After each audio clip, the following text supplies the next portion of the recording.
અમારે અંકિતભાઈ આવ્યા છે, એ આપણને થોડી વાતો, જ્ઞાનસભર ગમ્મતની વાતો કરશે.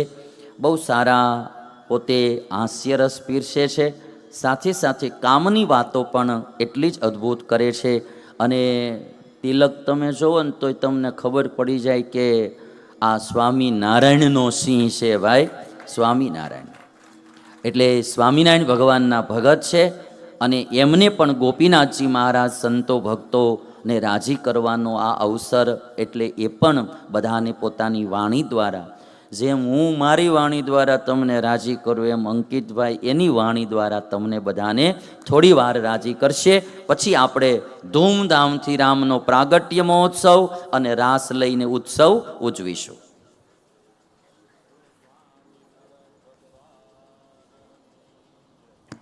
હાલ બોલો સ્વામિનારાયણ ભગવાનની જય, ગોપીનાથજી મહારાજની જય. छपैया की खुशबू और गोपीनाथ जी महाराज का हार, छपैया की खुशबू और गोपीनाथ जी महाराज का हार, मुबारक हो आपको दीपावली का त्योहार. વાહ વાહ.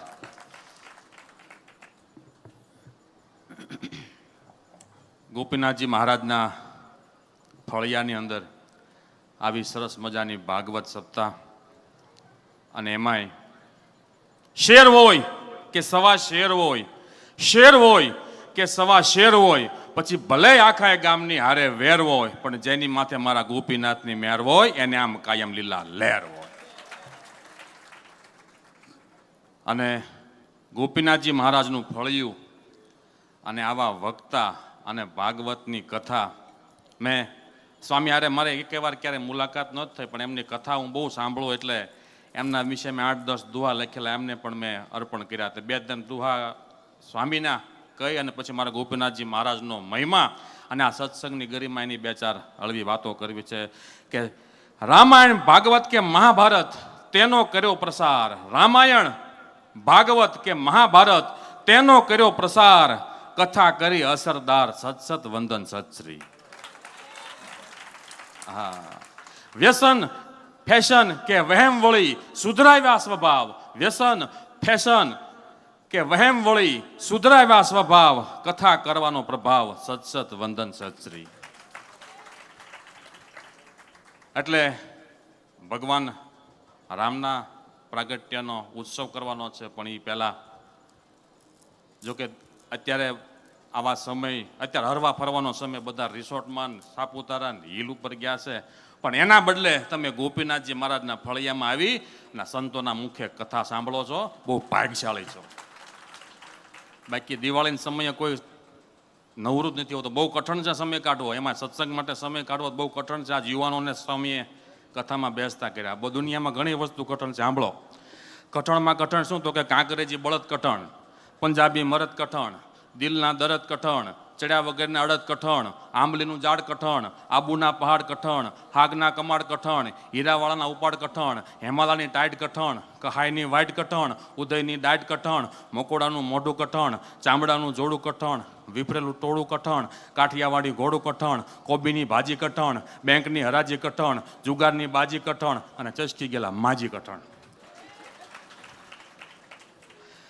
હમણાં હું મંદિર આવ્યો ને, ગોપીનાથજી મહારાજની પ્રદક્ષિણા ફરતો એક માજીએ મારી પાસે મને કે લે બટા કાજુ બદામ ખા, એટલે મોઢા મને કે 2 પ્રદક્ષિણા ફરીને આવ્યો ને, મને કે લે બટા કાજુ બદામ ખા, મોઢા મને કે 3જી વાર મને કીધું લે બટા કાજુ બદામ ખા. મેં કીધું માજી ક્યારના તમે મને આપો છો, તમે ખાતા હો? મને કે બટા મને ભાવે બહુ, મોઢામાં નાખું, દાંત નહીં, સગળીને તને આપું. એટલે કોબીની ભાજી કઠણ, જુગારની બાજી કઠણ, ચસકી ગયેલા માજી કઠણ, એથી આગળ ઊંટની ચાલ કઠણ, કાચબાની ઢાલ કઠણ, શ્રીફળની છાલ કઠણ, એથી આગળ કઠોળમાં વાલ કઠણ, અમારા મુંબઈમાં માળો કઠણ, સુરતની ગાળો કઠણ, બરોડાનો ચાળો કઠણ, ઘરમાં રાખવો હાળો કઠણ, મહેસાણામાં ફાળો કઠણ, અમદાવાદનો રિક્ષાવાળો કઠણ, ખાવું અને ખવડાવવું કઠણ, ક્ષમા દયા દાખવવી કઠણ, મર્દોની હારે ફરવું કઠણ, વગર તરાપે તરવું કઠણ, ગુરુ જ્ઞાનની ઉક્તિ કઠણ, સંતોષ વગરની તૃપ્તિ કઠણ અને આવા સદગુરુ વગરની મુક્તિ કઠણ. ભલામાં હું ઘણી વાર કહું છું કે 2 કિલોની હોનાની ઈંટ હોય ને ગળામાં લટકાડે નીકળો, રૂડી ન લાગે. પણ 2 ગ્રામનું પેન્ડલ બનાવ્યું હોય, હારા હોની એનો ઘાટ ગળ્યો હોય તો હોનીએ શોભે, ગળુએ શોભે અને પેન્ડલે શોભે. આનું કારણ શું? ઘાટ હાડો ગળાણો છે. અને બ્રહ્માનંદ સ્વામી શું કહે?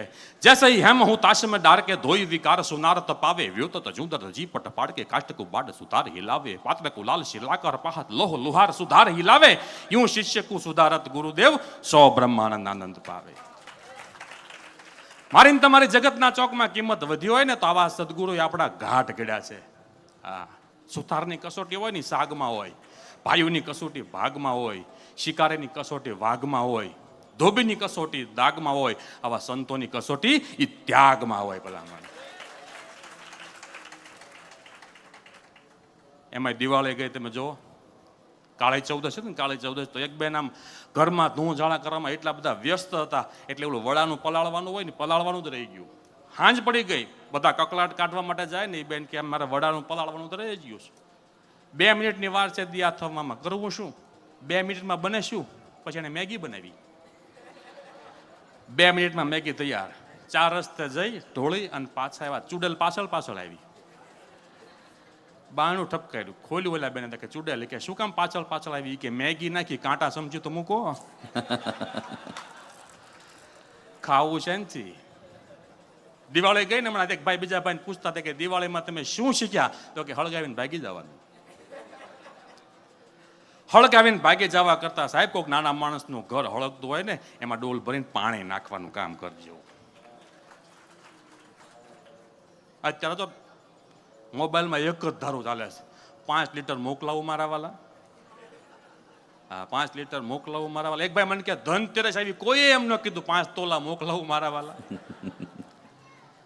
એમાં બેસતો વર્ષ ગયું. હમણાં તો એક ભાઈ ઘરે બેસતા વર્ષે ચા પાણી પીવા માટે ગયો તો બેઠા. આપણે જેન્ટ્સનો સ્વભાવ છે, ઊભા થઈએ એટલે મોબાઈલ ચેક કરીએ, પાકીટ ચેક કરીએ, ખીચું ચેક કરી, રૂમાલ ચેક કરી. તમે ખીચા માથ નાખ્યો તો બેન મને કે રહેવા દો ને, કાંઈ નથી દેવું. મારે કાંઈ દેવું નહોતું, હું તો મોબાઈલ ને પાકીટ ચેક કરતો તો પછી કાંઈક દેવું પડે. પાકીટ કાઢ્યું, નહીં 50ની નોટ, નહીં 100ની નોટ, નહીં 200ની નોટ, સીધી 500ની નોટ આપી. તો ઓલા બેન મને કે રહેવા દો ને, એટલે બધા ન હોય. મેં કીધું મને ખબર છે પણ છૂટા નથી. ખબર તો મને છે પણ છૂટા નથી. બધા છોકરા નાતો ને, બેન મને કે રહેવા દો, કાંઈ નથી દેવું. ના દેવા દો ને, નહીં કાંઈ નથી દેવું, રહેવા દો. મેં પણ દેવા દો ને, તેમ નામ શું કામ પડો છો? એ કે બાજુ વાળાનો છે, મારો તો આણ પહેર્યો. હા, પણ ગોપીનાથજી મહારાજનું ફળિયું મને તમને મળ્યું. ગોપીનાથજી મહારાજની મૂર્તિ તો છે જ, પણ આ મંદિરની અંદર રહેલી એક એક કાચના તખ્તામાં મઢીને મેકેલી મૂર્તિ હોય ને, એ પ્રગટ મૂર્તિ છે. સ્વામિનારાયણ ભગવાનની શતાબ્દી જ્યારે ઉજવાણેલી અને આજે દુકાનો છે ને, આ મેળો, એના ઉપલા માળના નળિયા ચડાવવાના બાકી હતા. સ્વામિનારાયણ ભગવાનની શતાબ્દી જ્યારે ઉજવાણેલી ત્યારે મેં મોટા સંતો પાસેથી સાંભળ્યું છે. કદાચ નારાયણ શરણ સ્વામી એ વખતે મંદિરના વહીવટમાં હતા અને બહુ બીમાર હતા, અને શતાબ્દી આવી અને બીજા સંતોને કહી અને આખો ઉત્સવ ઉજવાતા હતા. લક્ષ્મીવાડીમાં આખો સંપ્રદાય ભેળો થયેલો અને માવદાન કવિ આજ 100 વર્ષોના વાણા વાઈ ગયા, એ કીર્તન બોલેલા. અને બન્યું એવું કે હજારો માણસો, લાખો માણસો સમયની અંદર આવ્યું અને મીઠાઈ છે એ ખૂટે એવો સમય આવ્યો. અને સ્વામીને કોઈ આવીને કીધું કે મીઠાઈ ખૂટે છે, ગોપીનાથજી મહારાજનું ખરાબ દેખાશે, હવે શું કરવું? અને એ વખતે સ્વામીએ કીધું કે મહારાજનું સ્થાપન કર્યું છે મીઠાઈની આગળ, મોટા સંતોનું સ્થાપન કર્યું છે. તો કે એ ભૂલાઈ ગયું છે. તો કે જાઓ મહારાજને મોટા સંતોનું સ્થાપન કરો અને ઉપર મીઠાઈની ઉપર કપડાં ઢાંકી દો. અને કપડાં ઢાંકી દીધા અને આખો સમયો પૂરો થયો ત્યાં સુધી મીઠાઈ ખૂટી નહોતી. આ સ્વામિનારાયણ ભગવાનનો પ્રતાપ. અને મહારાજની અને ગોપાળાનંદ સ્વામીની ભેગી મૂર્તિ ચાઈને પધરાવેલી એ મૂર્તિ આજ પણ આપણે પ્રદક્ષિણા ફરીએ ને, પહેલા પ્રદક્ષિણાની પાછળ ઘનશ્યામ મહારાજ છે, એ જ લાઈનમાં છેલ્લે ઢોલિયા ઉપર ગોપાળાનંદ સ્વામી અને સ્વામિનારાયણ ભગવાન એક ચક્ષુવાળી મૂર્તિ છે ને, એ જ મૂર્તિ છે. જાઓ તારે કાલ ભાવથી દર્શન કરજો. એની બાજુમાં ખુરશી ઉપર સરસ્વતી માતા મેકેલા છે. થોડા વર્ષો પહેલા એક કોઈ સ્વામી છે વિચરણ માટે ગયેલા અને નાનકડા એવા બાળકને લઈ અને આવે છે. અને કોઈ સંતો પૂછે છે આ બાળકને શા માટે લાવ્યા છો? તો કે આને સંપ્રદાયના વિદ્વાન વક્તા બનાવવા છે. અને બાળક બોલે તો જીભ જલાય, હરખું બોલી શકે નહીં. કોઈએ કીધું આને તમે વિદ્વાન વક્તા બનાવશો? તો કે હા, આ સરસ્વતી માતા છે ને એ પ્રગટ છે અને સરસ્વતી માતાની માનતા રાખી બાળક મોટું થાય હળવે હળવે કરતા ભણ્યા, ભણી ગણીને વિદ્વાન થયા અને આ સંપ્રદાયના મૂર્ધન્ય વક્તા એટલે જગત પ્રકાશ સ્વામી દબાણવાળા. એટલે જ્યાં ત્યાં માથા મૂકવાની આ મંદિરની અંદર બધું જ દિવ્ય છે. અને સ્વામિનારાયણ ભગવાન સર્વોપરી ભગવાન. હું તો ઘણીવાર પ્રોગ્રામમાં કહું કે સ્વામિનારાયણ ભગવાન સંતોમાં પ્રગટ છે, શાસ્ત્રોમાં પ્રગટ છે, પણ જો મનુષ્ય દેહ ભગવાન પ્રગટ હોત ને તો સ્વામિનારાયણ ભગવાન પાસે જેવી ગાડી હોત ને એવી ગાડી કોઈ પાસે ન હોત. કારણ કે 200 વર્ષ પહેલા માણકી ઘોડે ભગવાન લઈને નીકળતા ને એવી ઘોડી કોઈ પાસે નહોતી. આપણે ગરડા, બોટાદ ને ઢસા પરગણું છે ને 100 ગામડા, એમાં જે જાતવંતી ઘોડિયું થાય ને એવી ક્યાંય ઘોડી ન થતી. 36 પ્રકારની ઘોડિયું, પીરાણી, તાજલ, ઢેલ, હેમણ, માળકી, પટ્ટી, હિરાળી, નોરાળી, વળી, મૂંગી, ફૂલ, માળ, બોદલી, માછલી, રેડી, છીંગાળી, ચોગાળી, છેલ, છપર, વાંગડી, છેણી, ચાંગી, ચમર, ઢાળ, ધાવડી, ભૂતડી, કેશમ, રેશમ, મુંગટ, મૂળ, લખીલાલ, વાંદરીની અટારી, જબાદ, મની, રમી, હરણીને લાશ, મોંઘા, મૂળવાળી, આવા ધરા, સોળા, ઠારા, તુરુંગા ઓલાદા, 36 પ્રકારની ઘોડિયું. અને એમાં જો શ્રેષ્ઠ હોય માણકી, અને માણકી ઉપર મહારાજ નીકળતા. હા, અને આ સ્વામિનારાયણ ભગવાનને મંદિર હોય ને, કથા હાલતી હોય, મંડપમાં બેહો તો હયું તો ટાઢું થઈ જ જાય. પણ હું તો કહું કથા મંડપમાં ન આવો ને તો કાંઈ નહીં, અમારું પાર્કિંગ હોય ને તમે જોવો ને તો હયું ટાઢું થઈ જાય.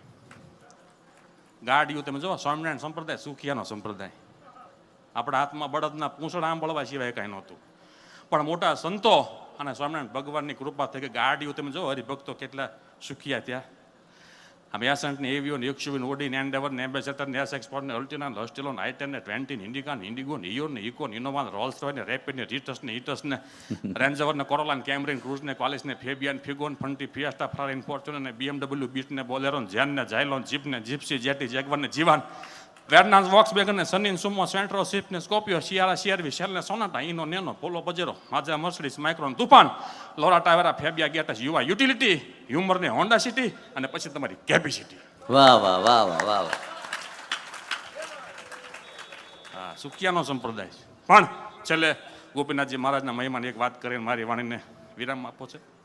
માવદાન કવિની જે વાત કરી ને એ માવદાન કવિ જેને ગોપીનાથજી મહારાજમાં બહુ હેત, એના દીકરીમાં રાજકોટની અંદર સાસરે જબનદાર ગઢવી એમના જમાઈનું નામ, અને દીકરી બના લગ્ન ત્યાં 10 વર્ષ ત્યાં સંતાન નથી. કોઈ કહે છે કે માવદાન કવિને કયો તમારા બાપુને ગોપીનાથજી મહારાજને પ્રાર્થના કરે તમારે ત્યાં દીકરો થાય.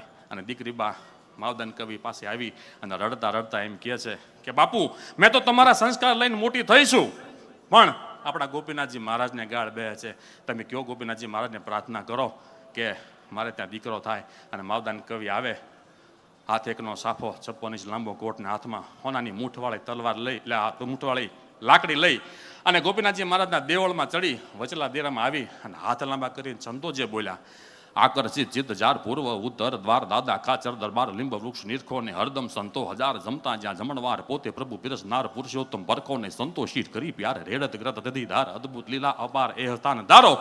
જય જય જદુનાથ હાથ મુરલીધર મુગટ માત ગઢપુરપતિ ગોપીનાથ આશરોથી હારો ને કળયુગમાં કલ્પવૃક્ષ નિરખોવા લીંબ વૃક્ષ પુરુષોત્તમ જી પ્રદક્ષ સંત સભા કરતા દેતા બ્રહ્મ જ્ઞાન દાન પ્રેમી જન કરત પાન વચનામૃતથી મહાન પ્રશ્ન ઉત્તર કરતા અને ગુણીજન સૌ કરે ગાન મુનિજન સૌ ધરે ધ્યાન ઉત્તમનું સ્થાન જાન અક્ષર નિર્ધારો.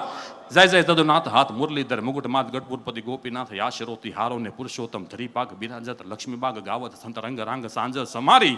અરે મુક્તાનંદ જી મહાન પ્રેમાનંદ કરત ગાન સંગીત સાહિત્ય જ્ઞાન બ્રહ્મ મુનિ ભારી. ચંપા જાય જુઈ ફૂલ ડોલર મોગરા અમૂલ અને ગહેરે ગુલાબ ફૂલ હાર હજારો. જય જય જદુનાથ હાથ મુરલીધર મુગટ માત ગઢપુરપતિ ગોપીનાથ આશરો તિહારો. સુંદર વય તાંક શાક પુરુષોત્તમ કરત પાક હોવત વસુદેવ આંક પંક્તિ કરી પીરસે. ઈચ્છારા મનુજવીર રાજત રઘુવીર ધીર બિરાજત શ્રીજી મંદિર પૂર્વ દિશ પ્યારો. જય જય જદુનાથ હાથ મુરલીધર મુગટ માત ગઢપુરપતિ ગોપીનાથ આશરો તિહારો ને ઉન્મત ગંગાય ભંગ યમુના સરસ્વતી ગંગ તાપી નર્મદા સંગ નાવે તો લે. જામે શ્રીજીરુ સંત નહાય મુનિ વર મહંત તાકો મહિમા આનંદ ખળખળીએ ખેલે. ખેલા જળ બુંદ પાય અગણિત પાતક જલાય અંતે યક્ષરયુ પાય યદમકો ઉદારો. જય જય જદુનાથ હાથ મુરલીધર મુગટ માત ગઢપુરપતિ ગોપીનાથ યાશરો તિહારો ને ખંભે જર યાની ખેશ બંસીધર ગોપ વેશ બિલસદ રાજા બ્રજેશ નંદ કો દુલારો ને હીરા નંગ જડિત હાર ગજરા તોરાય પાર. જરિયાની વસ્તધાર પૂરણચંદ પ્યારો કાને કુંડળ જલિત ભાલે તિલક બળે મૂર્તિ મન હર લીલિત ત્યાંથી સંભારો. જય જય જદુનાથ હાથ મુરલીધર મુગટ માત ગઢપુરપતિ ગોપીનાથ આશરો તિહારો. શ્રીજી કો યંગ યંગ ભાવ પૂર્ણ હૈ ભંગ અંતર્યાવત ઉમંગ નિરખત નજરે. રાજત હરિકૃષ્ણ રાજ કરવાની શુભ કાજ આયુ કવિરાજ હાજ મા ઉદાન મજરે. ચિંતન તન ચરત જાય અંતે યક સ્વરૂપાય અને સેવકની કરી સહાય ઉર્જી ઉર્ધારો. જય જય દદુનાથ હાથ મુરલીધર મુગટ માત ગઢપુરપતિ ગોપતિ ગોપીનાથ. ગોપીનાથ આશરો તિહારો વાહ વાહ. આટલા જ સંતો બોલ્યા. ગોપીનાથજી મહારાજના હાથમાં રહેલું ગુલાબનું પુષ્પ છે નીચે પડ્યું. માવદાન ગઢવીએ જોયું, બ્રહ્મચારી મહારાજને કીધું કે કોલ ગોપીનાથજી મહારાજે મને આપ્યો છે, મારે દીકરીને ત્યાં દીકરો થશે. અને ગુલાબનું પુષ્પ લઈ રાજકોટ જાય છે અને કહે છે દીકરી બાને ગોપીનાથજી મહારાજે કોલ આપ્યો છે એટલે દીકરો થશે. અને 9 મહિને ફૂલ જેવો દીકરો થયો, ફૂલમાંથી દીકરો થયો એટલે નામ પણ રાખ્યું પ્રફુલ્લ ગઢવી. વાહ વાહ. એ પ્રફુલભાઈ ચાંદ ગઢપુર में है, ચાંદની ગઢપુર में है, જે કવાલી આપણે ગાઈ છે ને એના રચિતા એ પ્રફુલભાઈ ગઢવી અવારનવાર અહીંયા ગોપીનાથજી મહારાજના ફળિયામાં આવે છે અને અન્નકોટના દર્શન કરવાનો એમને નિયમ છે. અવારનવાર મારી સાથે વાત કરે છે. એટલે આ મૂર્તિ પ્રગટ છે, દિવ્ય છે. અને આ મંદિર જેની કાયા પલટ કરી એવા ચેરવેન સ્વામીને એકવાર જોરદાર તાળીથી વધાવો. તો આ ફળિયાની અંદર 2 શબ્દ મને ગોપીનાથજી મહારાજના મહિમાના કહેવા મળ્યા. એ બદલ આપ સૌનો ખૂબ ખૂબ આભાર, ધન્યવાદ. અમદાવાદ, ગુડ બાય, ટાટા, બિરલા, અદાણી, અંબાણી અને હું વાઘાણી. જય સ્વામિનારાયણ. સરસ. આવો આવો અંકિતભાઈ, આવો અહીંયા. ગળામાં સરસ મજાની ગોપીનાથજી મહારાજની મૂર્તિ પહેરે છે. હા, તમે આમ જો ને વિરલ, જે આમ એકદમ નજીક લે, આમ જો સરસ મજાના ગોપીનાથજી મહારાજ. વ્હાઈટમાં બહુ સરસ દેખાશે. એટલે ખાલી ગોપીનાથજી મહારાજના એમ ઓલા શું કહેવાય, કલાકાર તરીકે છંદ નથી બોલ્યા, એના ગળામાં ને એના હૈયામાં ગોપીનાથજી મહારાજ છે એટલે આ છંદ બોલ્યા છે. આવો. સરસ સરસ સરસ. એકવાર જોરદાર તાળીઓથી અંકિતભાઈને વધાવી લઈએ.